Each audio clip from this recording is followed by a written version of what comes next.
welcome back to my channel. I'm so happy you could join me here again for another workout. Today we are going to be doing a back workout, just body weight.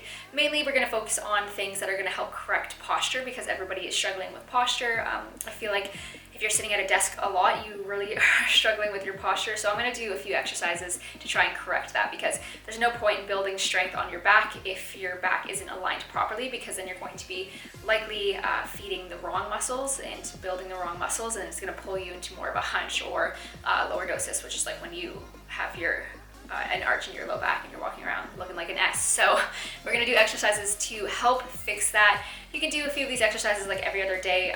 Ideally, you want to be doing them more often because you want to really focus on that exercise and you really want to give that exercise your all. You really want to correct that muscle imbalance that you have in your back, and in order to correct muscular imbalance, you really have to put in the effort and be spending more time correcting the weaker muscles than you do like sitting in a hunch and allowing the other muscles taking over. So all that being said, let's get straight into the video.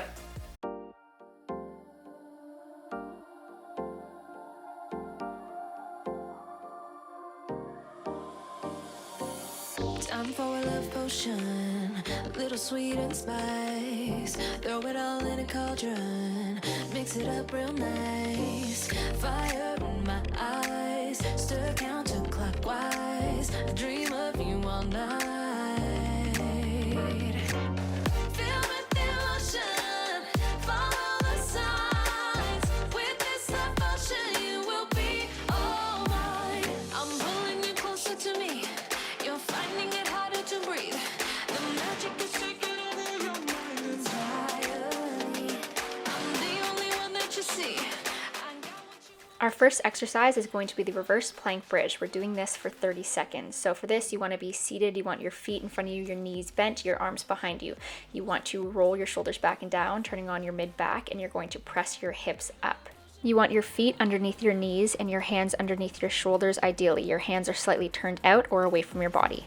When you hear this sound, it means begin the exercise. When you hear the countdown from 5, it means you have 5 seconds left to complete the exercise. Begin. So remember, for this, you want to keep your core tight. You want to tuck your chin a little bit. I was neglecting to tuck my chin, so don't make the same mistake as me. And for this, focus on pressing your chest open. So you're opening your chest towards the ceiling. You're really going to feel the stretch and the tension release from all of the tight muscles that are hunching you forward.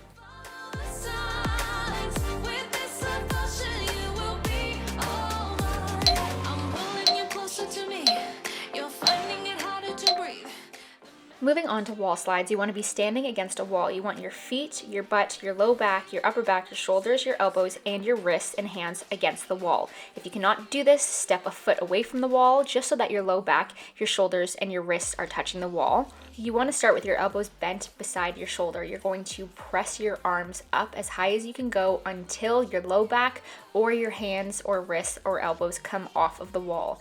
Right before that moment where they're about to come off the wall, you're going to pull your hands back down into that starting position. Over time, your mobility will increase and you will be able to go straight up above your head.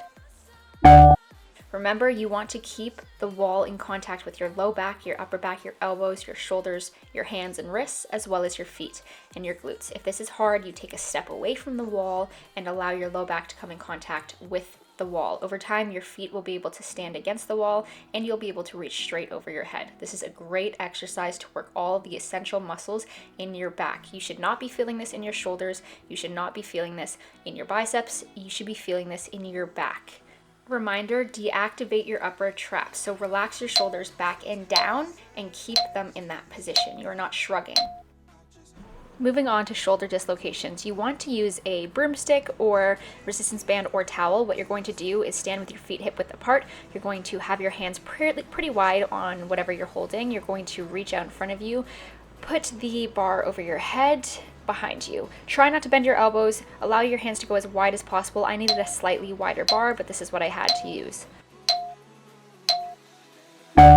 Ideally, for this, you want to avoid bending your elbows. You see how I bent my elbows? I'm slightly widening my stance with my hands. I'm trying again. Slight bend in the elbows, so I'm going to widen my grip. Eventually, throughout this video, you'll see me holding basically the ends of each side of this pole. I need a slightly longer pole, but I use this for the purposes of the video. Ideally, over time, when you do this motion, your hands will come closer and closer together on the bar and your shoulder mobility will increase. Ideally, after a while, your hands can get closer and closer together on this bar once you improve your shoulder mobility. Just remember, mobility takes a while. Do not force yourself through a movement. Do what's best for your body, listen to your body, and you will improve over time.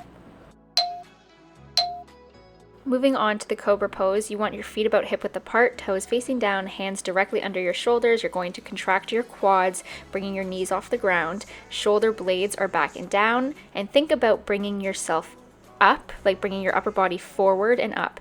Arms are just there for guidance and stability. You do not want to be pushing your body off the ground. Just focus on bringing your upper body up and stretching it out. Really focus on feeling all the muscles in your back fire up. Really open up your chest, relax into this, and allow the muscles to do the work. Your arms are just there to support you. This isn't really a push-up. You just want to focus on firing up the muscles in your back that allow you to lift your chest off of the floor. And you can use your hands. You'll get better over time, but for now, just use your hands to slightly help you get up and relax into this position. You're going to repeat this for the remainder of the time.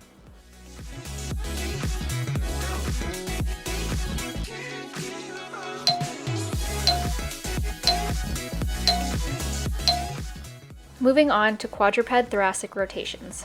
You're going to get onto your hands and knees. You're going to sit your glutes back onto your calves. You're going to have one hand out in front of you. The other hand is on the back of your head and neck area. You're going to tap the floor with your elbow, then allow that elbow to open up towards the ceiling and allow your eyes to follow that elbow and open your chest while you do so. Eventually, you'll be able to touch your elbow to your other arm. As you can see, I don't have the greatest mobility for this exercise, and that's why I love doing it. It's really going to help build on my mobility of my back. So again, eventually you'll be able to tap underneath you or tap the opposite arm. So just work from where your mobility is. Don't get discouraged. Everybody has to start somewhere. And don't forget, just follow your eyes. Allow your eyes to follow your elbow. So just open up towards the ceiling. Time for a love potion, a little sweet and spice. Throw it all in a Moving on to the kneeling hip flexor stretch. What you want to do is have one knee underneath your hip on the ground, the other foot is going to be out in front of you, and your knee is going to be at a 90-degree bend in both knees. You want to do a posterior pelvic tilt, meaning you're going to shift your glutes down to straighten out your spine. Then you're going to lean forward and feel the stretch in your hip, so the hip of the knee on the floor.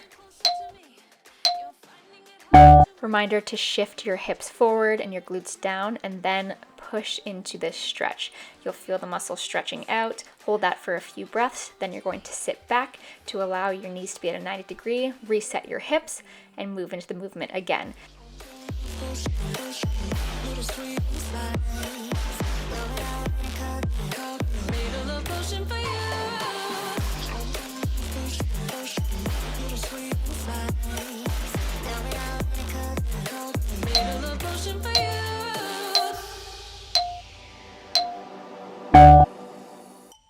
Immediately do the same exercise on the other side. You can see here, this hip is more flexible for me. So you'll notice an imbalance, and over time, once you notice the imbalance and once you're working both sides, you'll catch both sides up so that there's no longer an imbalance, which is a great feeling. So I encourage you to do this every day, if not every other day, this entire routine.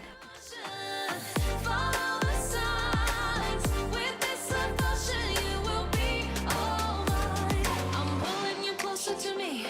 You're finding it harder to breathe. The magic is taking over your mind and tired. Okay, you guys, I'm going to end the video here. So go ahead, rewind the video to the beginning of the exercise and repeat that however many times you want, 3 to 4 times, whatever feels good for your body. Let me know down below if you prefer this method where you see the routine once and you can click back and rewind to repeat however many sets you want, or let me know if you like what I did in the previous weeks where I did the 3 sets on screen with you. I'm just trying out new things and I want to do what's best for you guys. So let me know which way you prefer. Again, thanks so much for watching. You can go ahead, rewind now, put this on mute, just pay attention to the screen for the countdowns, and you can blare your own music and work out alongside me. Okay, you guys, that's it for today's workout. I hope you enjoyed it. If you did, don't forget to give this video a thumbs up. as well as subscribe to my channel. It would mean a lot to me if you subscribed. I'm really trying to get to 10,000 subscribers, and I'm so close yet so far. So if you subscribe, you're helping me out a lot, and I would really appreciate that. And don't forget to comment down below if you have any questions. I try to answer all of my comments as soon as possible. I really appreciate everybody who comments. It means so much to me. You guys don't even understand how much you mean to me, and I'm so thankful for all of you, all of my subscribers, all of my active subscribers. You guys are the best. All of that being said, this is an easy workout that you can do at home. You don't need any equipment. You can use other, as you already know from the voiceover that I did in this video, you can use other objects. So if you don't have the pole for the shoulder dislocations, then you can use a towel, or you can use a resistance band, whatever you have, just to make sure that you are starting super wide, just to see where your shoulder mobility is, because a lot of us don't really have the greatest shoulder mobility. Anyway, all of that being said, I'm so grateful for all of you guys. These exercises, they seem easy, but when you try them, they really fire up your entire muscles, and they're actually quite difficult. You'll see yourself shaking a lot because we're targeting small and forgotten muscles. So give it a try and let me know what you guys think. Anyways, all of that being said, thanks so much for watching. I hope to see you guys here next Tuesday.